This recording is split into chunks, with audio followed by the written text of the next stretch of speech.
guud ahaan qaaradda Yurub oo sanadkan ka sheeganayso barafkii iyo qabowgii ugu xoogganaa ee waayadan soo maro ayaa lagu soo waramayaa in waddanka Austria ay ka dhacayaan dhacdooyin aad argagax iyo murugo u leh kuwa oo uu sababay dabaysha qabowga iyo barafka isbarbar socda waxaana lagu soo waramayaa in la soo diiwaan geliyay toddobaadkii hore oo kaliya in ka badan 200 oo xaaladood kuwa oo dhimasho dhaawac iyo sidoo kale dhibaatooyin kale uu u geystay barafka 2 qof ayaa lagu soo waramayaa in sabdidii ay ku geeriyootay baraf xooggan oo ku dul habsaday waxaana lagu soo waramayaa in gobolka Tyrol uu yahay gobolka ugu badan ee uu ka jiro dabaylaha duufaanaha barafka iyo qabowga aadka u baahsan uuna sababayo dhimashooyin isdaba joog ah oo isa soo tarayo 5 qofood ayaa sidoo kale lagu soo waramayaa in uu ku dumay baraf lagu qiyaasay ilaa iyo 450 mitir kuwa oo la sheegay in uu ka dhacay duleedka magaalada Alberg ee dalkaasi Austria waxaana lagu soo waramayaa dhirka qiyaastii in uu gaarayay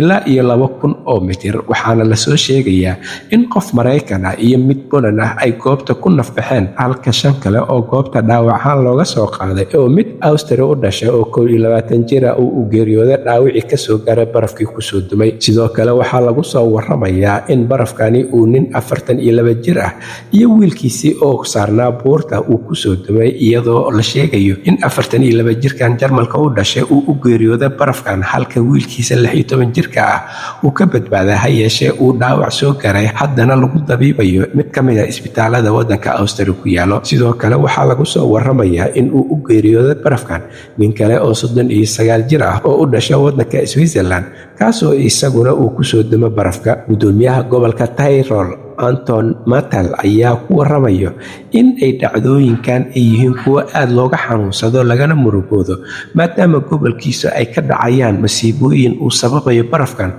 kuwa oo dhimasho dhaawac iyo burburba u geysanayo waxa uuna intaa ku daray in barafkan uu yahay midkii ugu xoogganaa ee deegaanadooda soo mara iyadoo ku dhawaad lagu soo waramayo in la diiwaan geliyay dhimashada 11 qofood oo u geeriyooday qabowga dabaylaha duufaanaha iyo barafka ka jiro wadarta guud u geeriyootay barafkan ka dhacaya Austria ayaa lagu soo waramayaa jiilaalkan in uu gaarayo ilaa iyo 20 qofood waxaana lagu soo waramayaa Austria in ay la tacaalayso dhimasho iyo dhaawacyo badan oo uu sababayo barafkan xooggan oo ay barbar socdaan dabaylaha iyo duufaanaha xooggan ee ka jiro wadamo badan oo Yurub ayaa aad waxa looga cabanayaa barafka xooggan dabaylaha duufaanaha kuwa oo sababay dhimasho iyo dhaawacyo soo gaaray iyo sidoo kale isu socodka gaadiidka oo uu galay marka laga soo tago waxa iyana jirta oo laga cabanaya koronto la'aan baahsan oo qaboobaha daran jira awgeed ay dadka qaarkii u dhimanayaan halka warka kiisa ugu doorkaroon uu idinkaga imaanayo